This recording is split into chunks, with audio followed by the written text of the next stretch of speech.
마음에 상처받는 거 아닙니까? 그래서 가장 간단한 게 그냥 비빔면 사다가 비벼 먹자고 그렇게 이야기를 하는데요. 하여튼 방학 중에 주부들이 고생이 많이 있습니다. 먹는 것에 대한 고민, 또 관심이 참 높지 않습니까? TV 채널을 돌려보면은 저녁 시간대에는, 저녁 식사 때쯤 되면은 거의 먹방 아닙니까? 먹는 방송. 요즘 뭐 밤 10시, 11시 넘어서도 먹는 거, TV 프로 뭐 삼시세끼 뭐 이렇게 나오는데 보면은 뭐 하루 세 끼 먹는 거 하는 거 그거 보여주는 게 방송이에요. 남자들이 뭐 네가 남편 역할하고 네가 아내 역할하고 뭐 막 찢고 볶고 뭐 만드는 거 보니까 와, 남자가 저런 요리해 뭐 이렇게 백모시기 뭐 아이씨는 그 나와서 그냥 백주부 해갖고 그 레시피 보고 그냥 저희 집에서도 요리를 하더라고요. 우리 백 선생님이 계셔서 뭐 요리에 대한 자신감이 생긴다고 그렇게 표현을 하는데요. 맛 좋고 양 많고 또 질 좋고 또 가격까지 착하면은 참 최고로 좋다라고 생각을 합니다. 정릉에 와서 어디 가면 먹거리 있는가 늘 가는 데가 있는 것 같아요. 그냥 두부촌 가든가 대우 아파트 앞에 그냥 순두부집 가든가 요 정릉천 너머에 오리궁뎅이 가든가 요즘은 문 닫고 계시지만 우리 안경희 성도님 하시는 굴국밥집, 오대양 굴국밥집 거기가 좀 단골이었는데 요즘은 8월 말에 다시 오픈한다고 하시는데 빨리 오픈했으면 좋겠어요. 우리 식구집 가는 게 좀 낫습니다. 그래도 뭐 먹거리집이 있다면은 좋은 데 있다면 그곳에 가서 좀 내 배를 채우고 내 입맛을 또 이렇게 돋구기도 하는 것을 보게 됩니다. 아마도 오늘 점심 메뉴는 뭘까? 점심 메뉴는 뭘까? 고민하는 분들 계시고 교회에서 점심 안 드시고 밖에 나가서 오늘 점심 뭐 먹을까? 먹는 얘기 하니까 더 뭐 먹고 싶은지 막 땡긴다 그런 생각 드시는 분들 또 예배 중에 또 핸드폰 꺼내놓고 맛집 찾지 마시고 그냥 무엇을 먹을지 무엇을 마실지 고민하지 마시고 말씀에 집중하시기 바라고요. 오히려 오늘 또 식사 같이 나누시고 그리고 또 카페에서 주는 주지 않고 사 먹는 요즘 인기가 팥빙수가 인기가 있습니다. 매주마다 밥만 먹고 나면 저희 아이들 딸려와서 돈 내놓으라고 이제 2,000원짜리도 아니고 3,000원짜리가 제격이라고 그 담당하는 권사님이 너무 맛있게 잘해주니까 최고라고 그렇게 이제 홍보를 하고 다니더라고요. 많은 욕구가 우리에게 있지만은 이 먹는 욕구, 식탐에 대한 욕구가 누구에게나 있는 것을 보게 됩니다. 먹기 위해서 사는 것은 아니지만 사는데 먹는 게 꼭 필요한 것을 보게 됩니다. 그러다 보니까 사람에게 있어서요, 이 연약한 부분들이 많이 있기도 하지만 그 중에 하나가 이 먹는 것이다라고 생각할 수 있는 거죠. 먹는 문제는 사람이라면 누구나 직면하는 거죠. 안 먹고는 살 수 없고 또 먹고 또 체력을 유지하기 위해서 기력을 유지하기 위해서는 먹어야만 되는 것을 보게 됩니다. 가장 현실적인 문제죠. 이 현실적인 문제 오늘 본문에 보면은 예수님도 직면하고 계신 것을 보게 됩니다. 특별히 시험을 받으셨고 그 시험을 이기셨다라고 말씀합니다. 오늘 본문에 보면 시험하는 자가 예수님을 향하여 예수님이 이겨내시는 그 말씀을 표현을 빌리자면 떡으로만 살 길을 택하라고 사단이 시험하는 자가 유혹을 하고 있는 거죠.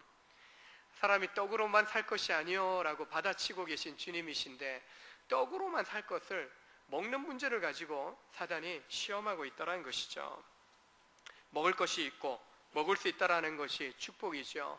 어떤 분들은 먹고 싶어도 먹지 못합니다. 병원에 입원하신 분들 보면 특히 수술하기 전에 어떻습니까? 딱 하나 붙여놓죠. 금식. 기본 한 3끼 정도는 굶기는 것 같아요. 속에 있는 거 다 빼내야 되는 거죠. 그래서 금식을 이렇게 걸어놓고 아무것도 주지 않는 것을 보게 됩니다. 그래서 먹을 수 있다는 것이 축복인 거죠. 세계 인구의 14% 정도가 영양결핍에 걸려 있다고 합니다. 인구로 따져보니까 한 70억 인구 중에 한 10억 명 정도가 영양결핍, 잘 먹지 못한다라고 이야기합니다. 그런데요, 한 11억 정도 되는, 한 15%, 16% 되는 그런 인구는요, 과체중, 비만, 너무 많이 먹어갖고 영양 과다 현상, 그래서 살 빼야 되는 살과의 전쟁을 벌이고 있다라고 이야기합니다. 세상 사는 사람들이요, 먹는 문제 때문에 먹을 게 없어서 고통당하고 고난당하는 사람이 있는가 하면 비슷한 그런 인구에 있어서는 더 많은 인구는요, 너무 많이 먹어서 많이 먹고 또 이제 그걸 빼기 위해서 여름만 되면은 뭐 비키니 입어야 되고 짧은 옷 입어야 되니까 열심히 다이어트를 하는 것을 보게 됩니다. 몇 해 전에 저희 집에 여름 다가오기 전에 한 2달 남겨두고 실제로 1등 얼마, 2등 얼마, 3등 얼마 이렇게 좀 정했어요. 그리고 벌금도 정하고 상품도 정했어요. 그래서 이제 가장 적게 살 뺀 사람, 체중 조절 가장 적게 한 사람이 가장 많은 벌금 내는 거예요. 그래서 이제 그걸 한 2달간 이렇게 이제 4명이 시행을 하고, 그때 가물가물한데 하여튼 살 빼는 거 관련해서는 하여튼 제가 가장 잘 빼던 것 같아요. 벌금 가장 적게 내고 상금은 가장 많이 받고, 그때 뭐 이제 제가 뭐 같이 시도했으니까 제가 상금 가져가기는 그렇고 하여튼 적당히 나눠주고 더 열심히 노력하자 그렇게 이야기를 했는데, 최근에 다시 이제 다이어트를 좀 시작해야 되지 않을까 그런 생각도 듭니다. 우리 속담에 사흘 굶어 도둑질 안 할 사람이 없다. 서양 속담에도 보면요, 궁핍은 가난은 법을 망각한다. 아무리 착한 사람이라도 너무 궁하게 되면 먹을 것이 없다 보면요, 옳지 못한 행동을 하게 된다는 것입니다. 배고픔이, 가난함이 바로 불만과 불신앙을 일으키는 하나의 큰 시련이 되고 고난이 된다라고 말씀해 주고 있는 것이죠. 시험이 어떤 사람에게 찾아오는가? 시험이 찾아오는 것은, 시험 받는 것은 자기 욕심에 끌려 미혹되기 때문이다 라고 야고보서 1장 14절에서 말씀합니다. 욕심 중에 가장 뿌리치기 힘든 시험은 바로 이 식탐인 것 같아요. 먹는 것에 대한 욕심. 방금 먹었어요. 근데 뒤돌아서면 또 뭘 먹고 있는, 2시간 후에 또 먹방 TV 프로그램을 보게 되면 또 먹을 거 없나 라고 찾는 그런 모습이 우리에게 많이 나타나는 것을 보게 됩니다.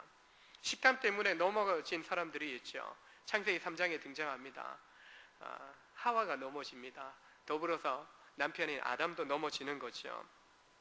동산 중앙에 있는 선악을 알게 하는 나무의 열매를 먹지 말라, 하나님의 말씀으로 딱 선을 그어 놓으셨습니다. 그러나 어느 날 동산 중앙으로 거닐다가 여자인 하와가 뱀의 유혹에 걸려듭니다. 하나님이 참으로 너희에게 이 동산 중앙에 있는 모든 나무의 열매를 먹지 말라 했냐? 하나님은 하나만 이야기했는데 뱀이 쫙 이제 마음을 뒤흔드는 거죠. 모든 나무의 열매를 먹지 말라고 하셨냐? 라고 질문을 던집니다.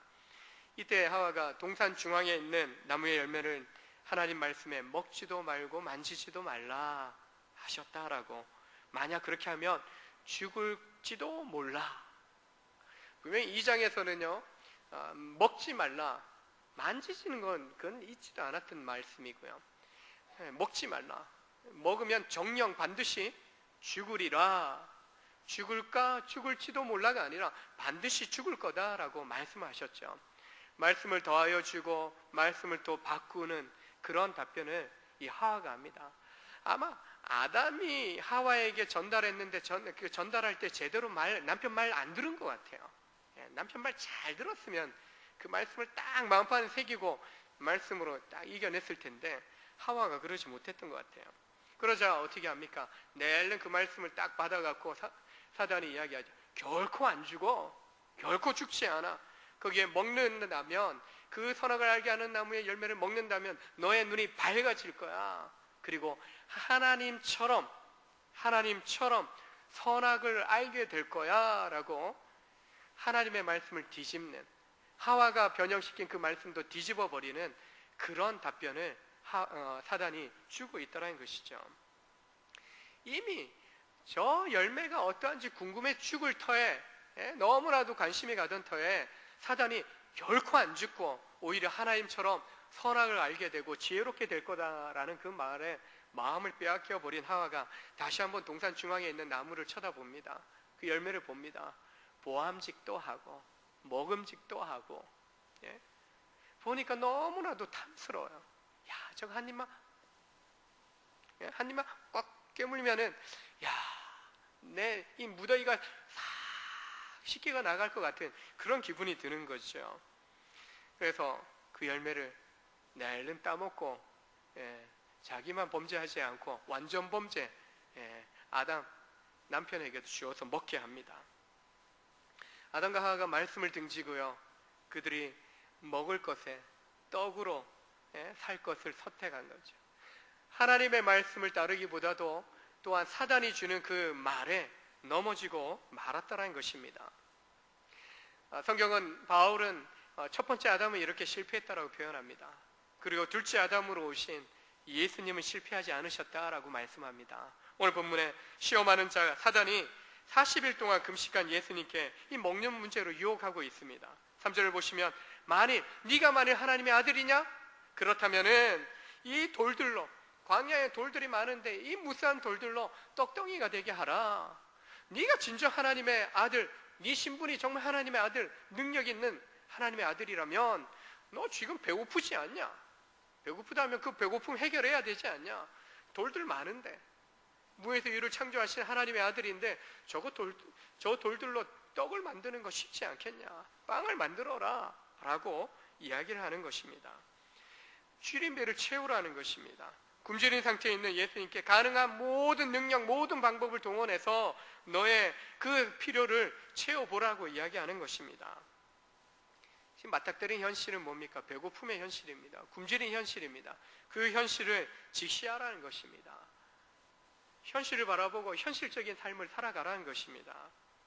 너의 현실이 지금 배고픔의 상황에 있고 너의 상황이 지금 궁핍한 가운데 있는데 그것부터 해결해야 되지 않냐라고 도전하고 있는 것입니다. 굶주린 상태에 있다가 먹을 것이 생겨서 먹으라라고 하는 말 합리적입니다. 논리적입니다. 먹을 것이 있고 또 먹을 것을 만들 수 있는 능력이 있다면 당연히 그렇게 하는 것이 합당하다는 것이죠. 우리는 참 현실에 약하고 또 물질에 약하고 또한 육신에, 내 몸에 또한 약한 것을 보게 됩니다. 사단은요, 이런 약함을 통해서 우리를 유혹하고 넘어뜨리려고 한다는 것이죠. 공격한다는 거예요.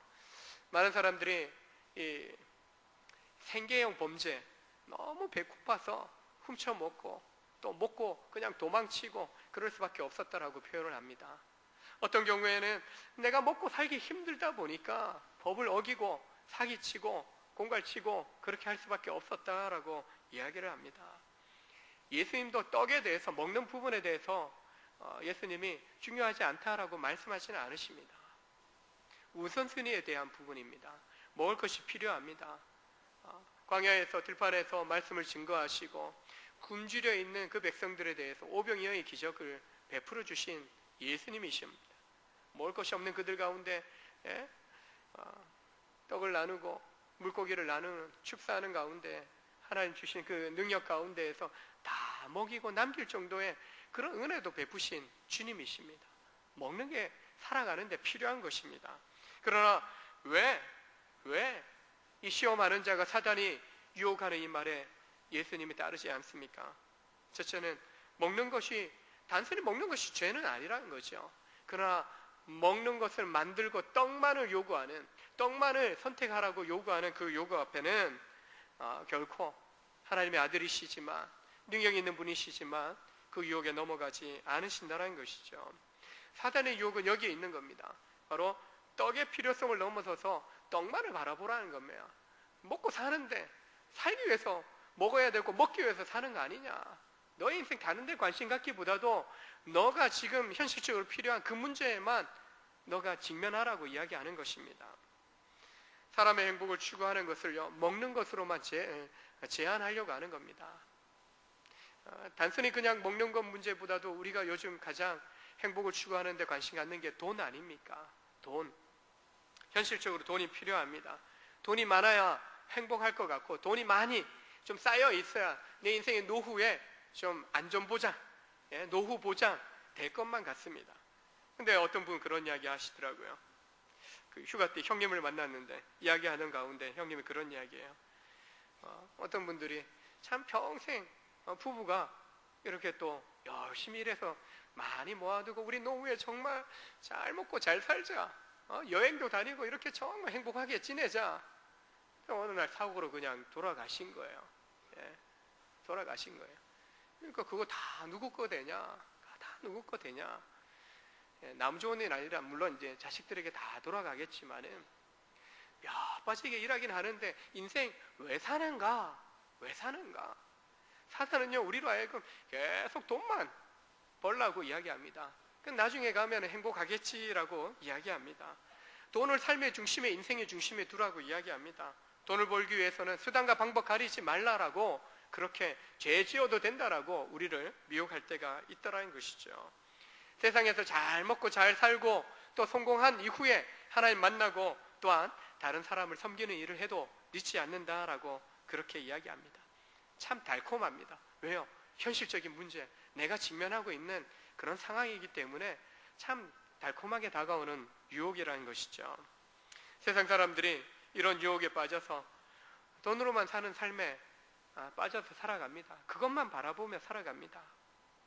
솔직히 때마다 맛있는 거 먹으면 기쁘고 주머니에 돈이 있으면 좀 행복감이 느껴지지 않습니까?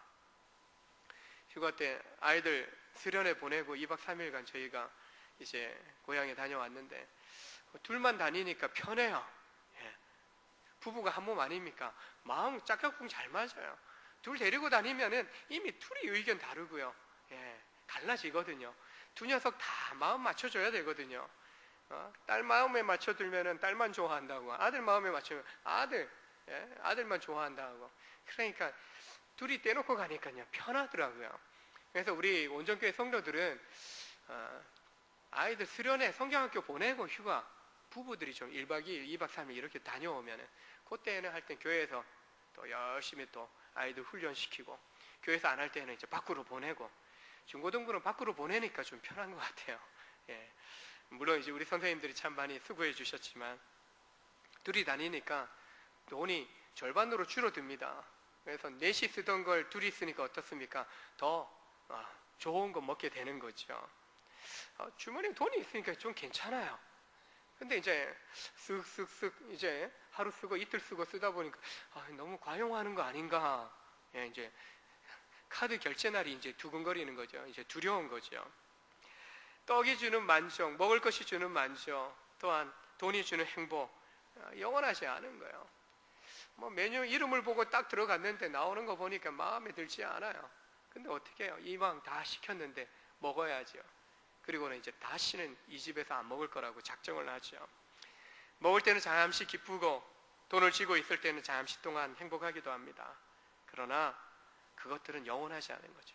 이 세상과 세상에 있는 것들은요 결코 영원하지 않다라는 것입니다. 여러분과 저는 바로 예수 안에서 영원한 생명을 약속받은 천국 백성들입니다.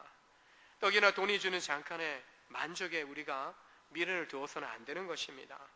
하나님을 믿고 의지하는 성도들은요 진정으로 배고파해야 될 것들이 있다라는 것이죠.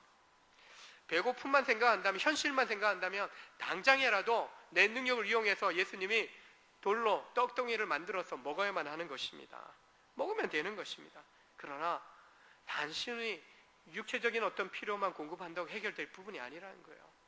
사단이 유혹하는 그 질문 속에는요 다른 의도가 있다라는 것입니다. 진정으로 우리가 배고파야 될 것, 눈에 보이는 것을 의지하고 보이는 것을 쫓아가는 삶이 아니라는 것이죠. 그것들은 잠시 없어도 이겨낼 수 있는 거예요. 잠시 없어도 되는 부분도 있어요. 그러나 진정으로 우리가 배고파야 될 부분들은요 하나님 말씀에 대한 배고픔이라는 것입니다. 아모스 선지자가 아모스서 8장에서 말씀합니다. 양식이 없어 주림이 아니라, 물이 없어 가람이 아니라 여호와의 말씀을 듣지 못한 기갈이라. 쉬운 성경에 이렇게 합니다. 내가 이 땅을 줄이게 할 거다. 주 여호와의 말이다. 빵이 없어서 배고픈 것이 아니면 물이 없어서 목마른 것이 아니다. 여호와의 말씀이 없어서 배고플 것이다. 하나님의 말씀이 없어서 배고프. 먹을 거 있어요. 마실 물도 있어요. 근데 너무나도 갈급해요. 너무나도 배고파해요. 그 배고픔의 원인이 뭐냐? 하나님의 말씀이 없기 때문이다. 하나님의 백성이다, 택한 백성이다 라고 하지만 나름 일상의 삶들을 살아가고 있지만 너무나도 줄여 있는, 영적으로 가래 있는 그 상태, 그 모습에 대해서 선지자를 통해서요 여호와의 말씀이, 하나님의 말씀이 없기 때문에 너희들이 늘 굶주려 있을 거다. 늘 굶주려 있을 거다. 잘 먹어요. 잘 마시기도 해요. 기쁨의 삶을 살아가요. 근데 마음에 공허함이 있어요. 왠지 평안함이 없어요. 그 속에 주님이 없기 때문에, 주의 말씀이 없기 때문에 택한 백성들도요, 하나님의 말씀이 없으면은 계속 뭔가 갈급함 상태에 빠지게 된다는 것이죠. 먹어도 살은 점점 쪄지는데, 체중은 늘어가는데 여전히 배고파요. 육체적인 배고픔이 아니라, 그때는요 우리가 깨달아야 됩니다. 먹는다고 해결될 부분이 아니라, 정말 내 영혼의 갈급함이 지금 먹을 걸 달라고 하는 게 아니라, 내 영혼이 지금 하나님의 말씀이 고프다라고, 하나님의 말씀에 배고프다라고 하는 그 사인이다라는 것으로 여러분 받으셔야 하는 것이죠.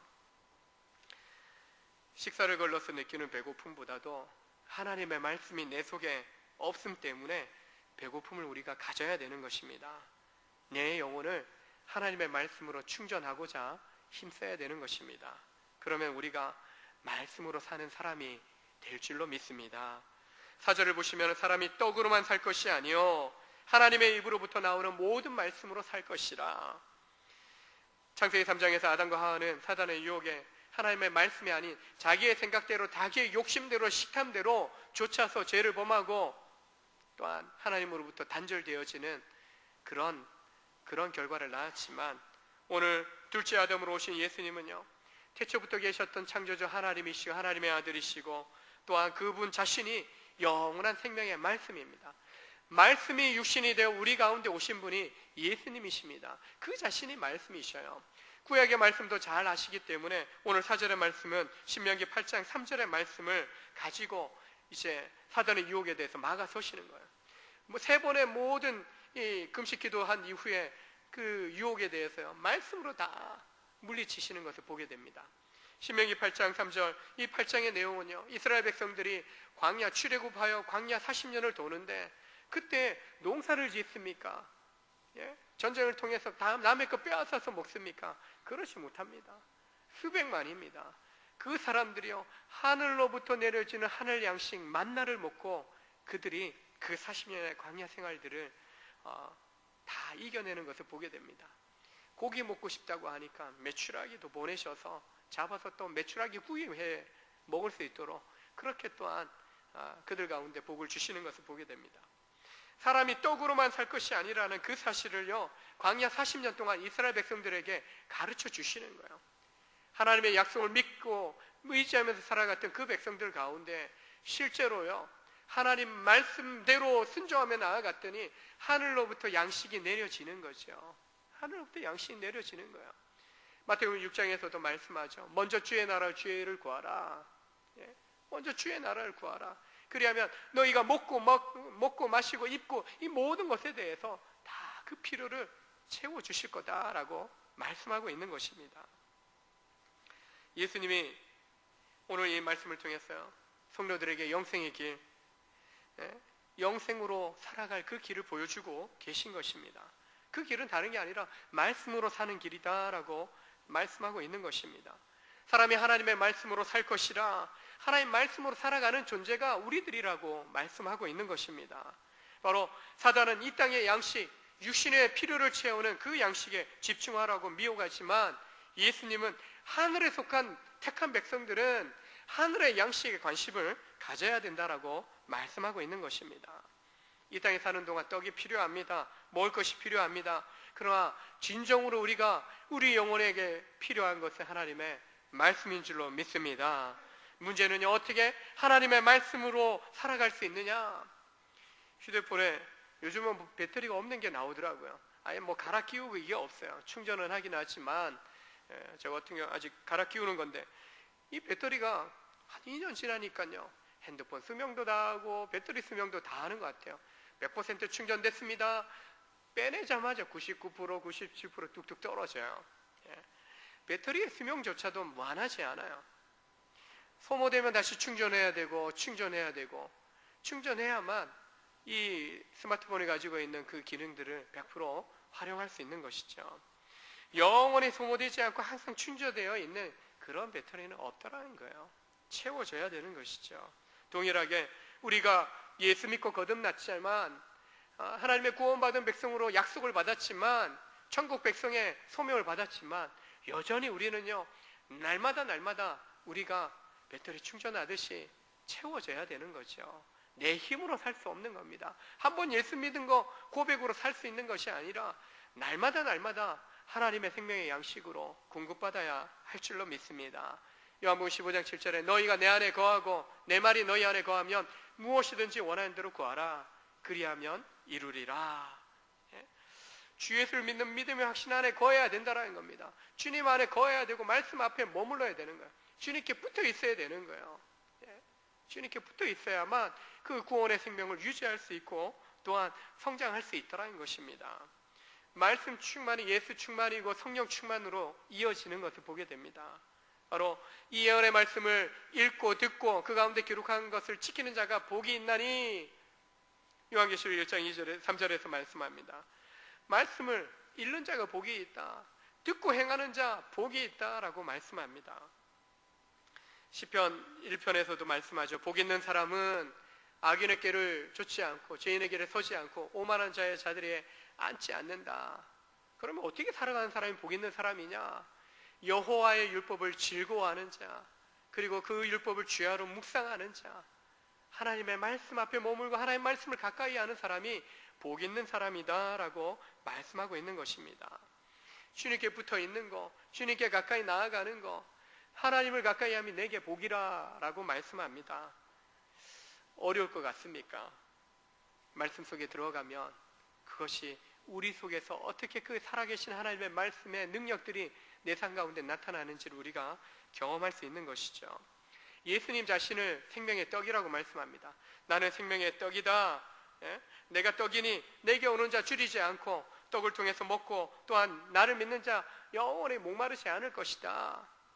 주님의 살과 피, 성찬 예식에서 우리가 빵을 떼고 또 포도즙을 마시면서 예수님의 죽으심과 부활을 같이 우리가 기념하지 않습니까? 예수님이 우리에게 생명 주시는 떡이다라고 믿으라고 먹으라고 믿으라고 이야기하는 것입니다. 이미 믿음으로 여러분과 제가 그 생명의 떡 되신 주님을 꿇고 삼킨 거죠.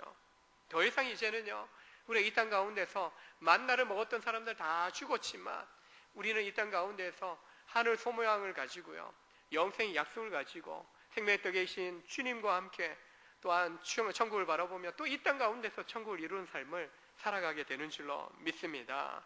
하루 삼시세끼 먹으면서 건강을 유지하고자 하지만 우리 영혼의 영적인 충만함을 위해서도 우리가 힘써야 할 것입니다. 그것을 위해서는 날마다 하나님의 말씀을 먹어야 하는 것입니다. 우리가 지난 3월 1일부터 7월 28일까지 150일 동안 성경 일독 캠페인을 했었습니다. 지난 주일까지 제출하신 분이 20분이 제출하셨어요. 와, 감사하더라고요. 목장 전도하고 VIP 전도하면서 제가 캠페인 주보에는 실어놨지만 별로 제가 그렇게 강조하지는 않았습니다. 만약 그 캠페인 더 강조했으면 한 절반, 한 100분 정도는 다 일독하셨을 것 같은데 교회가 어떻게 세워집니까? 말씀과 기도로, 전도로, 영혼 구원으로 세워지는 것입니다. 특별히 교회가 세워지는 것도 그렇지만 교회 구성원인 믿음의 성도들도요 말씀과 기도를 통해서 우리가 영적으로 성장하게 되는 것을 보게 됩니다. 말씀 생활, 기도 생활 가운데에서 큰 은혜들을 많은 성도들이 경험하는 것을 보게 됩니다. 기도 가운데 병든 육신들이 회복되고 치유되기도 하고요. 또한 말씀과 기도의 삶을 통해서 하나님께서 나를 보호하시고 지켜주시는 은혜도 경험하게 되는 것을 보게 됩니다. 몇 개월 전에 우리 김호정 원사님 또 교회 오셨다가 가시는 길에 횡단보도에서 차가 발 위로 지나가 버린 거예요. 우리 권사님이 그 간증도 우리 갈레사라 목장에서 하셨는데 내가 참 하나님 말씀 의지하고 날마다 새벽 기도하며 은혜를 구하였더니 뼈 하나 신경 하나 근육 하나 안 상하고요 놀래갖고 뒤로 자빠지면서 받은 그 타박상 놀래셨으니까 연세가 있으시는 놀래시니까 가슴 두근두근한 거 발 치료는 거의 하지 않고요 그냥 다른 치료만 놀랜 거 타박상 입으신 거 그것만 치료를 좀 받으셨습니다. 권사님의 고백이 그래요. 내가 말씀을 의지하고 정말 새벽마다 주님 앞에 나와서 기도하였더니 나를 이렇게 하나님이 아마 그 몇 톤 되는 승용차 지나가고 그랬지만은 내 다리 멀쩡하게 하나님 지켜주셨다라고 고백을 합니다. 어떤 분은 성경을 읽다가 참 너무 더워요. 지쳐요. 우리 속으로 읽다가 그냥 크게 한번 읽어보자. 성경 읽다가 방언이 터지고 또한 뜨겁게 부르짖으면서 기도하는 가운데 내 마음의 속에 모든 원망 불평 다 시름까지도 씻어주시는 그런 은혜를 경험했다라고 말씀을 읽는 가운데 경험했다라고 고백을 합니다. 하나님의 모든 성경들이 성령의 감동으로 기록되지 않았습니까? 말씀을 읽을 때 성령께서 우리에게 감동함을 주시고 또한 하나님께서 우리의 영혼을 만져주시는 그 은혜들을 경험하게 되는 것이죠. 다른 사람들 그렇게 경험하는데 내 믿음의 인생 속에서 나는 언제 할까 아니라 도전해 보시면 좋겠습니다. 말씀 속에서 영원한 생명, 영원한 행복을 우리가 말씀 읽는 가운데 충전받게 될 줄로 믿습니다. 행복은요, 만족함은 잘 먹고 잘 벌고 쓰는 데 있는 것이 아니라 행복은 참된 만족함은 하나님의 말씀으로 살아갈 때 우리가 얻게 되는 줄로 믿습니다. 말씀 속에서 주님이 우리 인생의 발과 길이 되어 주신다라고 말씀합니다. 주의 말씀 내 발의 등이여 내 길의 빛이라고 말씀합니다. 말씀 속에서 내 인생의 남은 날들을 어떻게 살지 하나님이 뜻을 보여주시고 인도해 주실 줄로 믿습니다. 사람이 떡으로만 살 것이 아니라 오직 하나님의 입으로부터 또한 흘러나오는 그 말씀 한 절 한 절 의지하면서 살아가는 존재가 바로 여러분과 저인 줄로 믿습니다. 이 무더위 지치기도 하지만 하나님의 말씀 앞에 나아가서 영원한 생명, 영원한 하나님의 축복으로 충전되어지시길 예수님의 이름으로 축원합니다. 기도하시겠습니다. 하나님 아버지, 하나님 말씀 앞에 나아가는 것이